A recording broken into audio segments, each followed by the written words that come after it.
તાજેતરમાં સરકારે એક મહત્વનો નિર્ણય લીધો અને તે છે પૂર્ણ સરકારી માલિકીનું એક નિગમ સ્થાપવાનો, જેનું નામ છે national land monetisation corporation NLMC.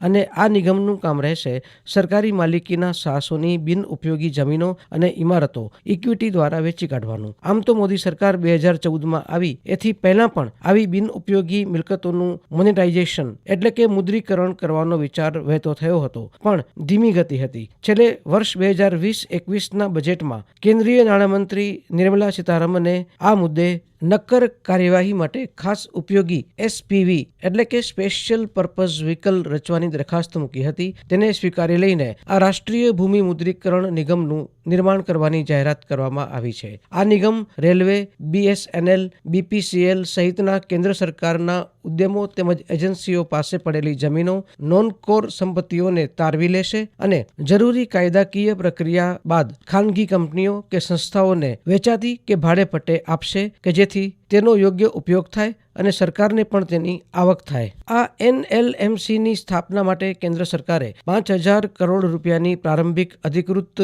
Share મૂડી અને 1,500 કરોડ રૂપિયાની પેઇડ-અપ મૂડી ફાળવી દીધી હતી. અત્યાર સુધી જાહેર સાહસોમાંથી મુખ્યત્વે BSNL, MTNL, B&R, Bharat petroleum corporation limited BEML પોતાની પાસે મુદ્રીકરણ એટલે કે વેચી શકાય તે માટે 3,400 એકર જમીન અને અન્ય નોન કોર મિલકતો હોવાનું જાહેર કર્યું છે, જેનો આર્થિક સર્વેમાં પણ ઉલ્લેખ થયેલો છે. હવે આવી મિલકતોના મૂલ્યનો ઉપયોગ કરીને તેની ઇક્વિટી પર વળતર મેળવવાની કલ્પના કરવામાં આવી છે. જેમ કે સરકારે તેમાં રોકાણ કર્યું હોય. આ નવું એકમ કેન્દ્ર સરકાર અને કેન્દ્રીય જાહેર ક્ષેત્રના સાહસોની માલિકીની જમીનો માટે એક મિલકત વ્યવસ્થાપકના રૂપમાં ભૂમિકારૂપ કામ કરશે. ભૂમિ મુદ્રીકરણની સુવિધા માટે એક CEO અને ટેકનિકલ ટીમ રહેશે. નિગમને પોતાની લીઝ પર મળેલી મિલકતના મૂલ્યના આધારે ઇક્વિટી બજારમાંથી મૂડી મેળવવાની મંજૂરી મળી જશે.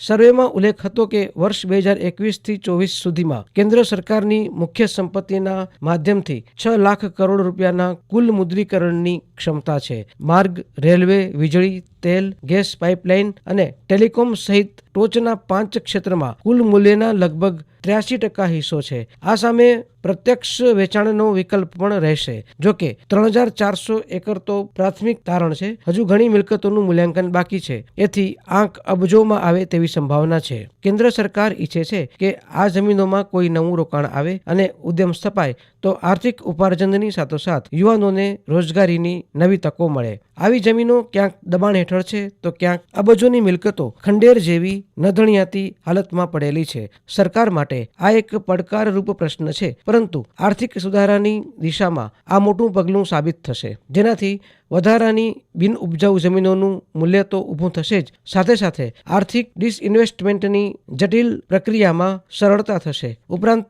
જે એકમો કે સેવા સરકાર બંધ જ કરવા માંગે છે તેની પ્રક્રિયા પણ સરળ થઈ જશે. સરકાર પાસે અત્યારે લાખો એકર જમીન અને મિલકતો બિનઉપયોગી પડી છે, જે કેન્દ્ર સરકાર ઉપરાંત રાજ્ય સરકારો, કેન્દ્રીય નિગમો અને સ્થાનિક સંસ્થાઓ પાસે છે. અલગ એજન્સીઓ હેઠળ મળતા અંદાજ મુજબ લગભગ 5 લાખ હેક્ટર જમીન વધારાની પડી છે. સૌથી વધુ સંરક્ષણ વિભાગ પાસે છે, જેની પાસે 17.99 લાખ એકર જમીન છે, જેમાંથી 1.11 લાખ એકર 62 અધિકૃત કેન્ટોનમેન્ટમાં આવે છે અને 16.38 લાખ કેન્ટોનમેન્ટની બહાર છે. એ પછી રેલવે પાસે સૌથી વધુ જમીન છે, જેમાં રેલવે પાસે 11.80 લાખ એકર જમીન છે, જેમાંથી 1.25 લાખ એકર જમીન ખાલી છે. ભારતના 12 મોટા બંદર પણ આ યાદીમાં છે. તેમાં કચ્છનું કંડલા સ્થિત દીનદયાળ પોર્ટ પણ સમાવિષ્ટ છે. ઉપલબ્ધ આંકડા મુજબ આ 12 બંદર પાસે 1.10 લાખ હેક્ટર જમીન છે, જેમાં મોટાભાગની લીઝ પર છે. સરકાર કાર્યવાહીમાં આગળ વધે